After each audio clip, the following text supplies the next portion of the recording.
Today's episode is brought to you by Munchie Mug, the world's #1 premium no-spill snack cup. Listen to today's episode for a special offer from Munchie Mug. Munchie Mug, making your life less messy.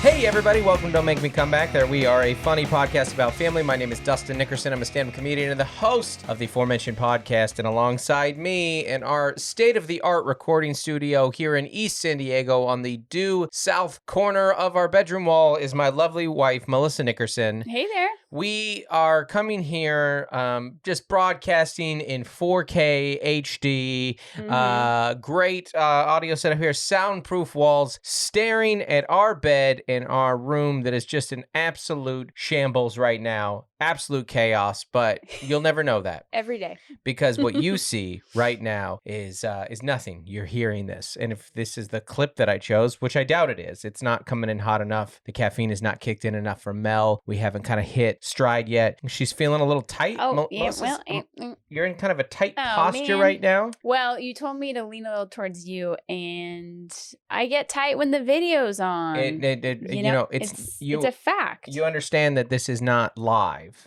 right? We're not zooming this? We're not zooming this. This is a 45-minute... We don't have a feed going right now? No, this is not a live feed. This is a 40 to 50-minute podcast of which I will choose 1 minute to clip up. Honestly, I'll probably take the highlights of 2 minutes and put it in 1 minute clips. Oof. That's what we do here. Don't make me come back there. But anyways. The insider scoop. Yeah, we got to say something to loose Mel up a little bit. She has a few drinks in her. Caffeinated. Guys, stop. It's 3 p.m. It's 3 p.m. We have a tight deadline. It's 3 p.m. and she hasn't had a drink, which means she's a little behind schedule, honestly. We really appreciate you guys tuning in. It means a lot to us. Today, we're going to finish recapping our family vacation, which we think will have some ins and outs and insights and outsights, upwards and downwards. I don't know where this is going. Some show recaps of San Francisco, Huntsville, and Nashville. And Melissa is on the eve of back to school shopping. Yeah. I want to talk a little bit about how to get your kids out of vacation mode. I don't know how. And then in about an hour and a half, we have therapy with our daughter, and then guitar. Yeah, and really it's just an hour now. Which, it takes a while just for us all to get focused in on things. So that's right. It's just there's this content to post. There's these things to do. There's a child to yell at you. There are trips to go pick up kayakers. And to drop off kayakers, you are, we are recording this in advance because as of tomorrow, I'm the least of the road dogs in this relationship here in the next 2 weeks. It's true. As of tomorrow, July 28th, Melissa and I will go the single longest stretch we have ever gone without seeing each other, which will be 2 weeks. Now, that's probably not true. I'm sure when we dated, there was a stretch. Sure. When your family moved, the day after you go but not much longer than 2 weeks. Not much longer than 2 weeks. Because you were flying up and I was flying down. It was literally one summer. It was one summer. So this is probably the longest we've ever gone. I am so looking forward to it. Jeez, I need a break from the old ball and chain just bringing me down. Yeah. And it'll just nice to be free. It'll be nice to be free, honestly. No, I'm sad and anxious about the whole thing. So we're recording this in advance. If you're listening to this would be, Wednesday. What's the date that this one's going to come out? I believe it's August 3rd. So Wednesday, this is hitting your ears on August 3rd. Maybe if you're a friend of mine, maybe just send a little text. Hey, Dusty. How you doing? And I'm going to be home in San Diego at the point being like, well, my son started high school today, my wife's gone, so I'm getting plenty of sleep, but I'm a little on the sad side. So anyways, that segues nicely into road dates, everybody. Woo. Let's see here. This is August 3rd that this is coming out. So thank you in advance, Appleton, Wisconsin. Oh, you were so great. I love, you know what? These are the best 4 shows I've ever had at Appleton. Thank you, everybody. Appreciate it so much. And even more so, Phoenix sold more tickets that night than I ever had before. I already know that's true, so thank you for that in advance, Phoenix. And you were a great show, too. You lived up to the hype. You came in because there was AC. You came and met me in downtown Phoenix. I did not stay there that night. I flew in that morning from Wisconsin. I napped and showered in an Tempe A loft by the airport. Details. Went and did the show, drove home. So thank you, everybody. But this coming week, everybody, just in a few, next week, this time next Wednesday, I'm going to be my first time headlining in New York. I'm going to be Brooklyn and Union Hall. And then right after that, Sacramento on the 11th. Then we go to Bakersfield on the 13th. This is all August. Oxnard the 14th. Irvine the 17th. Seattle the 26th and the 27th and the 28th for Spokane. If you're looking to get a book signing. Melissa, you can come to any of those. I think Melissa might be at those Seattle ones. Who knows on these things? Nobody knows. On the 31st, I'm in Raleigh. September, we go into September. The 1st, I'm in Charlotte. The 2nd and 3rd in Indy. The 4th, Kansas City. The 9th and 10th, Salt Lake City. The 16th, Atlanta. The 17th, Minneapolis. The 18th, Portland. The September 25th, Louisville. September 29th, Houston. September 30th and October 1st, Austin. October 2nd, Dallas. October 14th and 15th, Michigan, Royal Oak, Michigan. The October 19th, Philly. October 28th and 29th, St. Louis, Missouri. You know what? We can do it now because when does this episode come out? This episode comes out on August 3rd. Yep. Nope. Only the Patreons get to know. I'm going to do a good job because next week, you guys are going to get a book, another chapter of the book, and then this was it. So, no, I'm sorry. Backseaters, I love you, but only the patrons know the special announcement, what's going to happen at one of these special shows. So, thank you, everybody, so much. Thank you to the patrons for being so great, and enjoy that little insider information that you guys get from us every once in a while. That's right. Should we talk about the patrons for a sec? Do you have something to say about the patrons specifically? I mean, we love them. Yeah, we love them. Thank you, Matthew, for coming to the meet and greet, that you got your Patreon privilege there in Appleton. I'm assuming this all worked out, Matthew. I'm assuming Matthew also was the one that pointed out that Steven had misspelled Foxworthy on the episode. That was literally the punchline. That was rich. That was these patrons are coming for Steven. They are on his neck right now. Yeah. You patrons are so on top of you. Catch Steven's typos because Steven also had the wrong episode number recently. I mean, they are on you, Steven. On you. I love it. I love fantastic. It. Mel's looking at her calendar for some reason. Well, we will have an August Patreon Zoom hang. We have not scheduled it yet. It'll happen. Yep. So that's one perk of Patreon. The other one is insider content, posted vids and stuff like that early. Yeah. Cameos. All kinds of stuff. And merch discounts. You get it. All sorts of stuff. You get it. And the Nickerson Christmas card. Oh, yeah, which we have got to start thinking about that. I actually have a couple ideas. Fantastic. It's we're actually going to just drive to their house and say hello. What I'm doing right now is I'm starting... A video Christmas card? Yeah. It's not video. No, we drive to their house. Okay. It's going to take all of December. Anyways, everybody, thank you for tuning in. We are so happy to have you here. It really means a lot to us. Hope to see you guys out there on the road. In our hearts. Hope to see you in our hearts. Well, the on the road part worked, right? On the road and in our hearts. We're there together. Sure. Melissa, so you're in Ohio right now. Yes. When this is being aired. And I just want to... Youth sports are dumb. And I had this thought today. I was thinking about how... So our daughter is training for nationals right now for kayaking. It's a sport that she got into during the pandemic. Specifically... Olympic canoeing, right? Sprint canoeing, right? Yeah. And then there's kayaking as well. Yeah, and but she doesn't kayak. The reason that it happened is because it was an outside sport and it was open during the pandemic. We just, we rolled with it. I was thinking about today. She made some jokes like, "Oh, can't eat that. I'm training for nationals. I got nationals next week." She's been taking it really seriously. She wanted to work out. We're on the road and stuff, and that's a new direction for her because we had kind of given her a little bit of not a hard time, but we had been kind of clear, like, "Hey, are you giving this everything you got? It's because, it seems a little, there's a great scene from Bull Durham, maybe my favorite movie. I love Bull Durham so much. I love old 80s comedies, Beetlejuice, Bull Durham. I love so much. Planes, Trains, and Automobiles. So the story of Bull Durham. I've only watched it once with you. We'll watch it again. Bull Durham has Kevin Costner plays Crash Davis. He's a career minor league player. Yeah. And, he's talking to the coach, and the coach is like, they don't respect me. They don't do what I say, da-da-da. And he goes, well, they're not scared of you. Go scare them. They're kids. Go scare and intimidate them. And so they're all taking showers, and he comes and he throws them some chairs, and he calls them lollygaggers. And I just always think, guys, you lollygag around the field. You lollygag to first base. You know what that makes you? Lollygaggers. And it's a very funny scene. It's just It's a scene based on one word being a funny word. Lollygaggers is a funny word. It's a great word. And we kind of had been giving Gloria like a little, you know, little lollygagging out there. Like you're in there was one particular race where she was like in dead last place singing, and we're like, well, you know, Nationals is pretty expensive.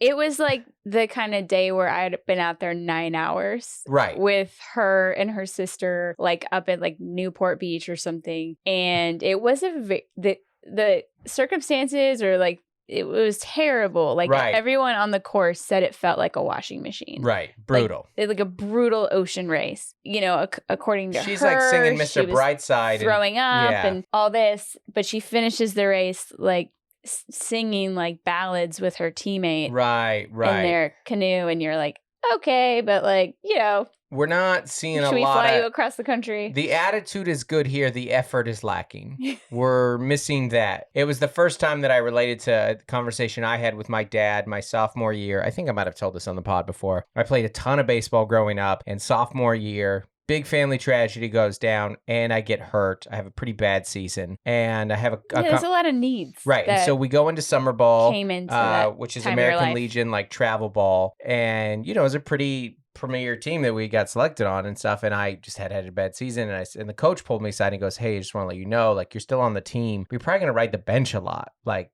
And I took it as like an inspiring moment. Like, I'm going to come back and I'm going to show this coach who I am and who I used to be. I was a training montage. Freshman year batting league title. Yeah, I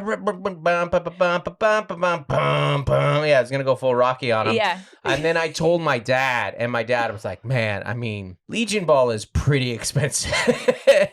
He's like, or you could get a job. That would be the other option there. And I never played baseball again after that. And that day you grew up. That day, the old baseball career died. But I had related a little bit to my dad, and when we were like, I mean, Gloria, I mean, no, she's 12, I was 16. Yeah, and we've never committed to travel sports, and that was only just pandemic, and even when that season started, she did start racing. Oh, they were only racing like once a year. They were doing online regattas, like they're just racing the clock. And before that, we were a Little League and Rec Center thing. And so now you're going to be in Ohio for 6 days. Riding his bike to Little League. Right, yeah. Very different. Softball as far as involvement and money and time and effort. Now we're driving to the beach, 6 days a week this summer. Yeah. Et cetera. And so she's like, and she mentioned the thing about like not eating sweets and training, and this is in the kitchen this morning. She's like, I have to do that. I got to do nationals, and she was saying that over and over during vacation. And then part of me is like, I mean, come on, you're just a week to go. What are you gonna do that makes a difference in a week? But that's the right mindset. But then I was like a little torn. Like, oh no, did we push too hard on this? Because I don't want you to take this too seriously either. I don't, what I mean? I think that's the hardest and finest line out there. Yeah, is the sport parent. Right. It's same with like academics, right? Like if you're getting A's but you're cheating, like you don't want to like won. Also then celebrate you figured out the system. Then you beat the system, baby. If you're getting the grades, but the knowledge is not actually beneficial. You don't need the knowledge, Melissa. You need the grade character. So you can get into the good school and you get the good resume and get the good job. That's all you need. That is all you need. Kids at home, listen to this. Cheat, baby. Cheat. No. Don't cheat. No. I don't know. But I have like a sweet spot with girls in sports past like age 12 or 13 because a lot of girls don't compete. In athletics in high school, and I think it's like really good to have like that opportunity and a baseline of like how to like lift weights and work out, like stretch. Like we didn't even growth would be great. Squat. We didn't even save money on clothes. If she stops growing, we don't have to buy her more clothes. We didn't even like know how to like lift weights and stuff. I did. Yeah. But I wasn't a girl. I did take a weight room in high school. What I'm saying is those are like lifelong skills. Right. And Melissa lifts weights every day right now. No, I don't. Melissa pumps that iron. Lifelong skill. But I just think there's like an element of confidence that could be found like in theater or something, but or in arts. But I totally agree with all those things. I also, what I like about it is I like that it's not school based, because one thing, whether it is theater or church or a club sport, having a social group outside of your school is so valuable, because when things are bad at school, that feels so all consuming that it's nice to have a little refuge from it, a little somewhere else to be. Absolutely. Yeah. Well, I don't think that we have reached the point where she is overly competitive about it, which is who you were when I met you. We had a very early conversation in our relationship where I said, I think you might be taking this a little too seriously. It seems like, when like you're like focused on this thing, you get kind of mean and stressed and shut down, and you kind of treat the other people around you mean. And I'm happy to report that Melissa has quit running, but has not quit that behavior. Seems like a little foreshadowing to my way of living. That was an interesting point, was when we met, and it was my senior year of high school, like I had this like running season to finish, cross country and track, and you were coming to all my stuff. And I was on this enlightenment track of like, man, it's just like life is like more than just like competitive sports, which in reality was my dad was like, hey, I'm not going to pay for you to ride the bench. Yes. He's like, it's time to, date a girl seriously and follow her around to her sports and marry her. Yeah. Well, yeah, Melissa, I was 17 at the time. It was, it was time to start settling down. Absolutely. It was time to start thinking about my future family, and what societal impacts that I was going to have on the world. It was time to settle down and grow up. And right before the junior year of high school, just like most people do. So, well, anyways, speaking of summers, we're in the middle of our summer right now. That's not even true. Our kids are back in school. August 3rd, Joel started school when? Today. Oh, it's August 3rd. Oh, I wish I was home tonight so we could be celebrating. The August 3rd. This is the best day of the year. So you're home. I'm not home. I'm home right now. I'm celebrating. Steven's probably at my pad. It's a pad now that you're gone. It went away. It went from being a home to a pad. All right. Listen. Okay. A lot of people have said this before. It is unequivocally true. The best day of the year for parents is the first day of school. True or false? Absolutely true. It's so good, because it's like, you know what it is? It's after they do the snap again in Endgame. That's what it is. Everything comes back to order. Fixed. Everything is fixed. Everything is right in the world. They go to school. You have some time. You don't just wake up. Summer break is a disaster for, like, if you have a job and they're at home, then you're just like, hey, I hope things are okay at home. Yeah, you're like, unload the dishwasher in the next 9 hours. Enjoy your 7 hours of Xbox, and you're walking home to a mess. But when you work from home like we do, you're just like, why are you here? Why do you keep being here? Why I have to give you all my meals, all the meals, and then we have to drive them around everywhere. It's it's the best day of the year. Back to school. Okay, here. I found it. It's taken me a long time to find this. The way that kids feel on the last day of school, that's how parents feel on the first day of school. Finish line. It's the finish line. It's a celebration. We did it. My break is here. No more responsibility. I bought all the things. They're all in your backpack. It's there. Just go. Go. Just be free. Be somebody else's problem. Not all the time, but just for 5 to 6 hours. And if you're a high school athlete, then 10 hours. I will see you at Christmas. It's great. It's a wonderful feeling. And you know what? I think that, like, it's not a homeschool, that kind of debate, anything like that. It's just we have 3 kids that also hugely benefit from that structure. That, you know, it is a relief, absolutely, that our kids are back in school. That being said, good summer. Yeah, it was like a short and crazy summer, but... a short and crazy summer. It wasn't traditional as in you're like 5 beach days and 10 trips to the pool. No. It was like just crazy with the book launch and the home renovation and all the travel. But maybe that's just, kids grow up and things change. Things changed. It got really. It was a different summer. Yeah. It sounded like you were pitching a Hallmark movie there. A short and crazy summer. As kids grow up, things change. Sounds pretty good. Sorry, my laugh has been weird. It's been like deeper. Oh no, are you? Don't overanalyze your laugh. It's evolving. That's like when. Did you? I think I know the answer to this. Kids are back in school right now. So what's right around the corner? Picture day. Oh. Did you practice in the mirror for picture day? No. No. Unbelievable. Mm-mm. The flex. The gall. I need to practice now. The confidence that you had as an adolescent to just roll into picture day and nail it. Just even boom. with braces. That's even with braces. It's unbelievable. I would practice my smile for hours. Am I going to do a smirk? Open lip. Am I going to go, okay, like, am I going to do like a smile with teeth, but like, can't do too much teeth? Maybe, you know what? Maybe I'll just go like a little smirky. That's like a little. I have watched Joel get his photo taken. They always do it at like orientation. And it is so painful. It is very painful. Yeah, that's a hard job. That's the whole premise of Freaks and Geeks. You know, like the intro is them getting their school photos in high school, and they look terrible.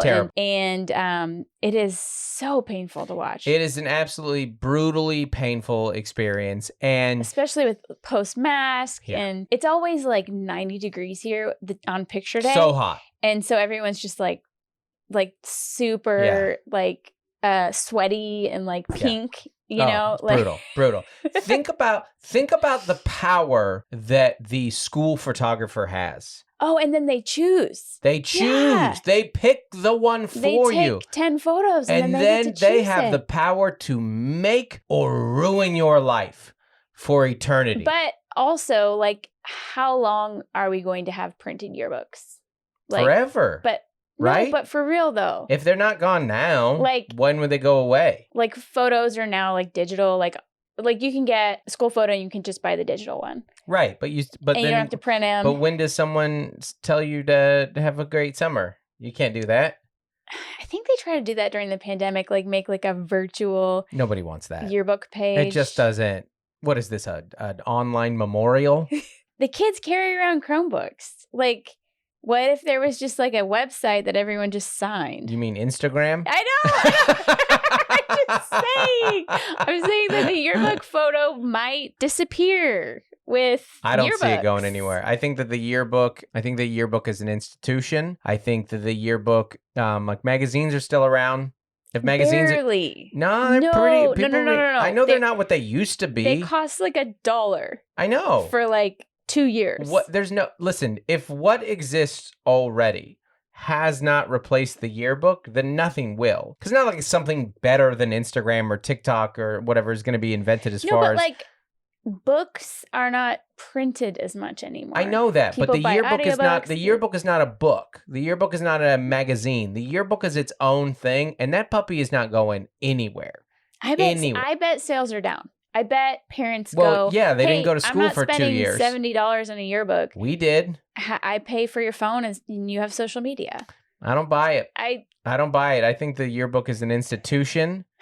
And I think that because there's a few things, because it's like a time capsule. It's why people buy the picture of them on the roller coaster or with the parrots on their shoulders or whatever it may be. It's more of a time capsule, and it's got a lot of different memories, and it's kind of like the closest a high schooler can get to being famous, like if you can have like a little area in there. And also it's a very social thing to have your yearbook signed and, you know, to have something pithy to say and to, you know, I don't think it's going anywhere. I do not think that puppy's going anywhere. Well, but man, that being said, somewhere this would be, I think, either my junior or senior year in high school. This exists out there somewhere. Because the way that I did high school is my junior and senior year, I would only quitting baseball. I pretty much quit high school. Yeah. Junior and senior year, the only in-person classes that I did at high school were jazz band, which was 0 hours. So I'd come in and I'd do jazz band, and then I would drive to community college after that. But community college started like 3 weeks later after that. Sure. And so I would go to, like, there would be like this 3 week gap where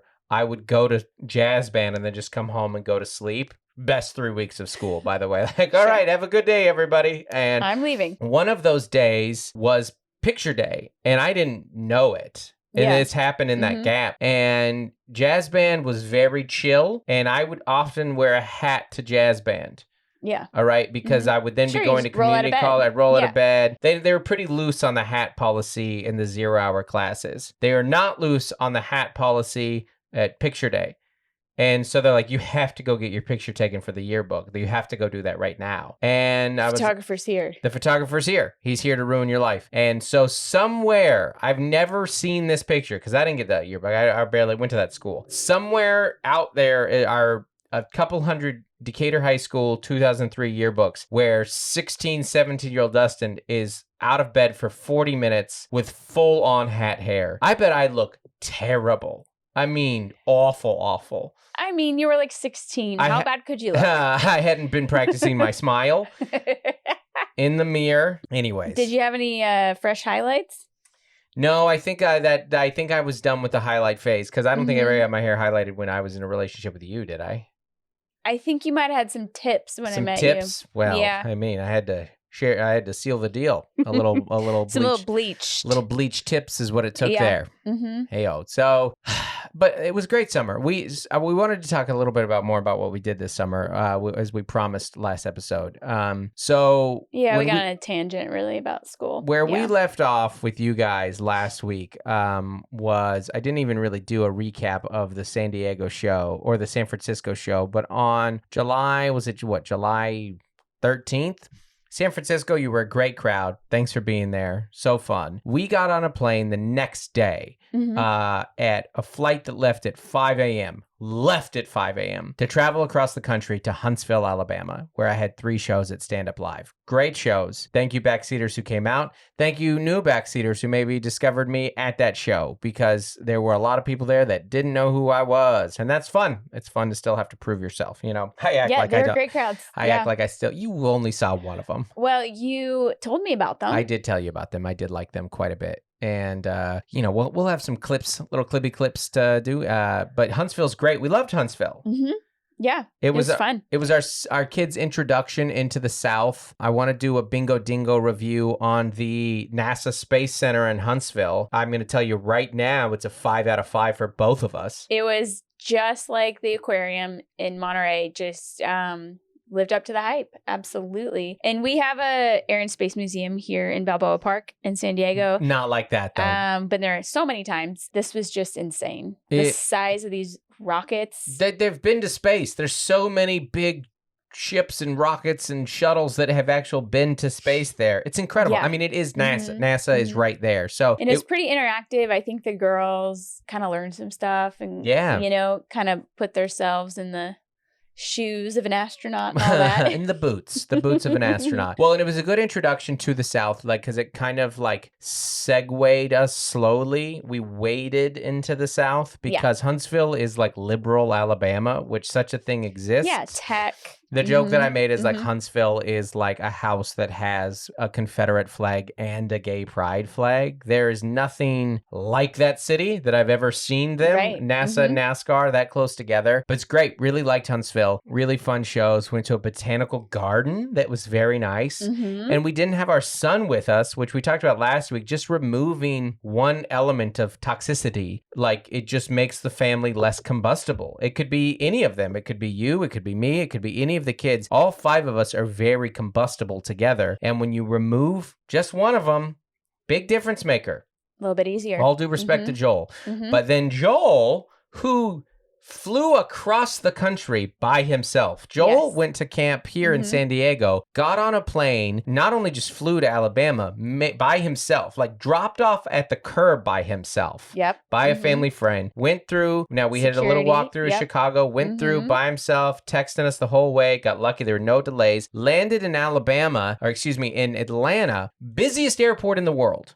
Baptism by fire right there. Hey, this is your first solo trip. Welcome to the busiest airport in the world. Now, lucky for him, easy to navigate airport. But, our little 15-year-old just stinking around, just going through, did the shuttle, went to the little train, found his gate, treated him. What did he buy himself? Did he tell him? Oh, all sorts of stuff.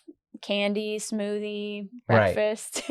He had a long. We booked that flight because we had to give him extra money just in case he got stuck somewhere. Yeah. And then he actually he made a friend who was going from San Diego to space camp, which is adorable. Yeah, which is adorable. Adorable. Proud of him. He did a great job. He showed up. We picked him up. It totally worked. He joked that he's like, now that I can fly by myself is a real game changer. And he joked about that, and I laughed. But he's not wrong about that. It is significant that he can do that. Sky's the limit. Yeah, you go like, I mean, you could meet us places now, and we could divide and conquer, especially when he has like sports stuff. Like the next step is like, this kid be like home alone for a night? Can one of the kids be left home? When does that step happen? Because in my youth, it had happened about 3 to 4 years before that. Well, all these shouldn't have, but it did. Steps in maturity and stuff.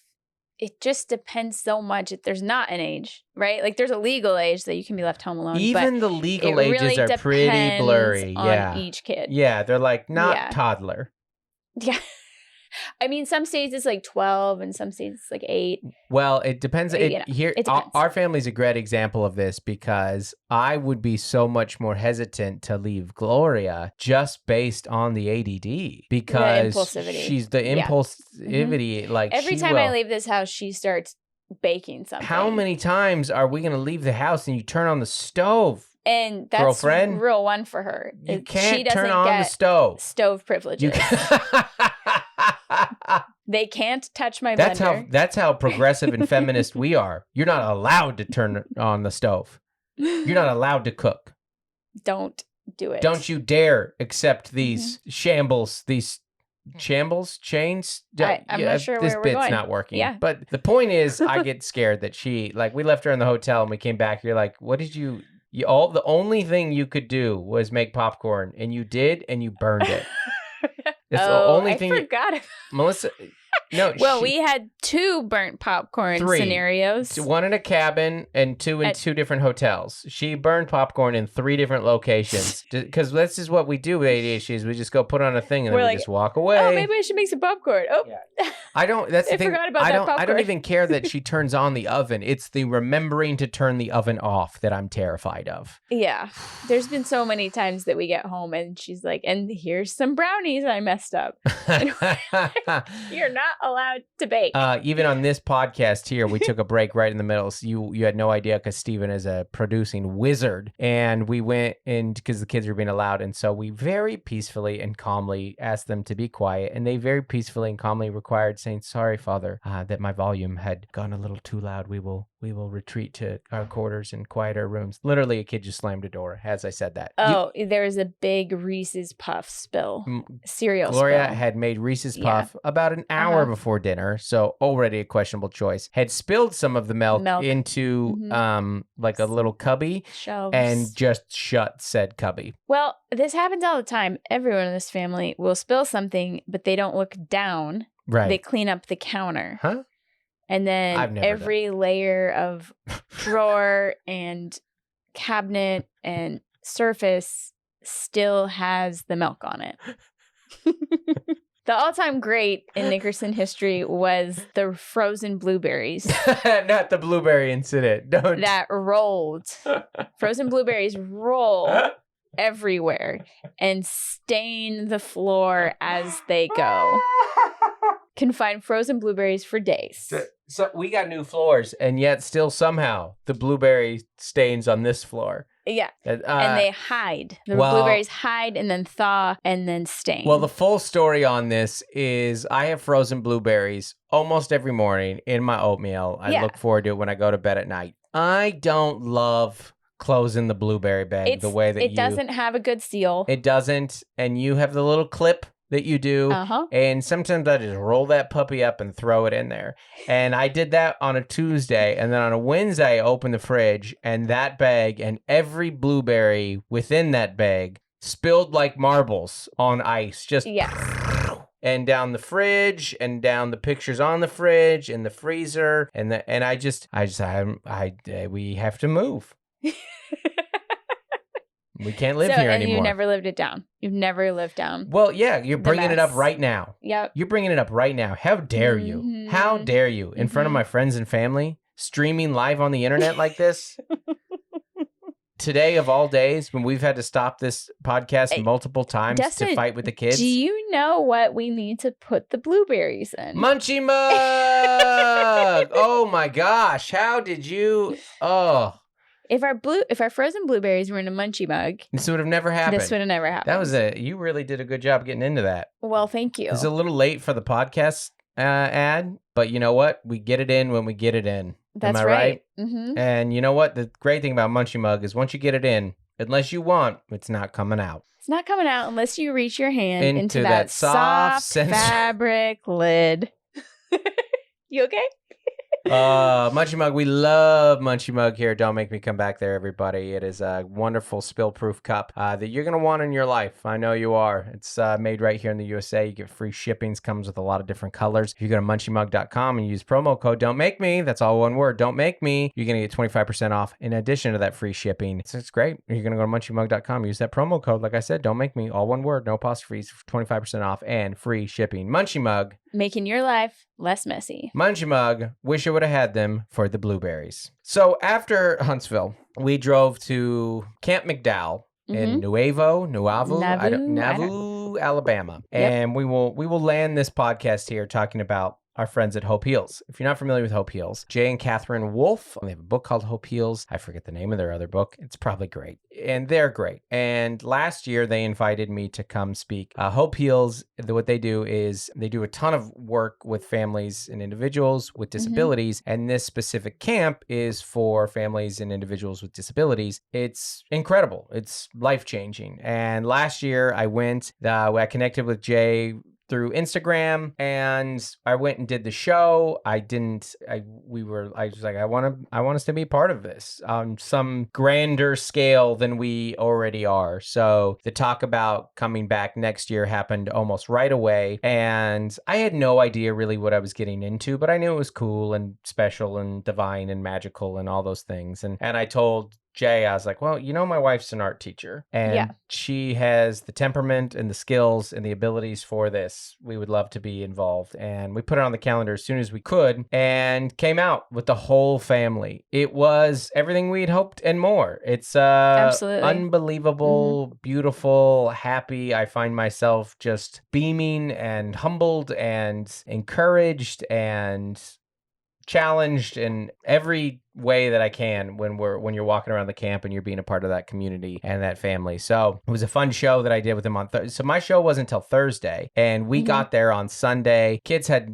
We had explained the things to the kids, and I just, that camp was something that we wanted our family to be a part of. We kind of had to keep telling them, like, this isn't what you're used to as far as camps go. This is going to be, because they're like, is there a blob? You're like, there's not a blob. Is there jet skis? There's no jet skis. Ropes course. No, not that kind of camp. Not the flashy stuff. Not the flashy stuff. But they had an absolute blast. Oh, they loved it. They loved it, and they made friends. There's just nothing more valuable in life than hearing as many stories as possible.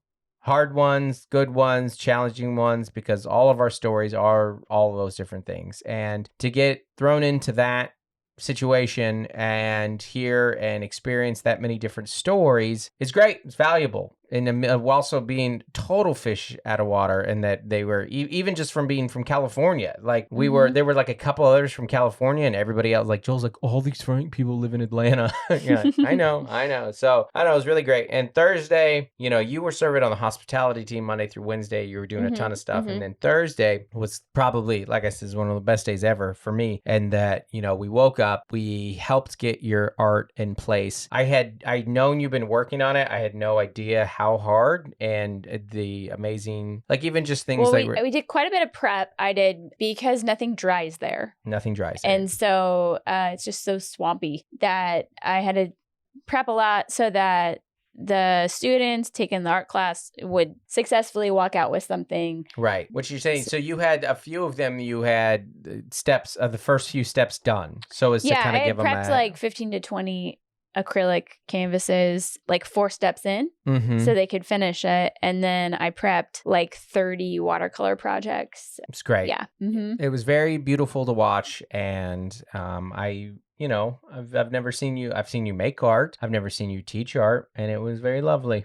and someone came up to you afterwards and said that it was like watching beauty make beauty. And I thought that was very touching. And I wrote a whole book about you, and I didn't say anything that nice. So no, there's a lot of nice stuff in the book. You should check that out. But I don't. And then I did the show later or earlier than that, and it was fantastic. It was great. It was fun. A long day. Great connection. Great day. Mm-hmm. Mel sweat through her jumper, her romper. Yep. I had an apron and a romper on, and I sweat through everything. My role at the art was just to go tell people how great their art was, and to keep rotating the little AC fans, and it was really, really great. Yeah, 4 p.m. outdoors. That was a challenging time in Alabama. Slot. Yeah, it was. Because they felt like 105, 108 is what it said with the humidity. Yeah, it was so intense, like emotionally for me. Yeah.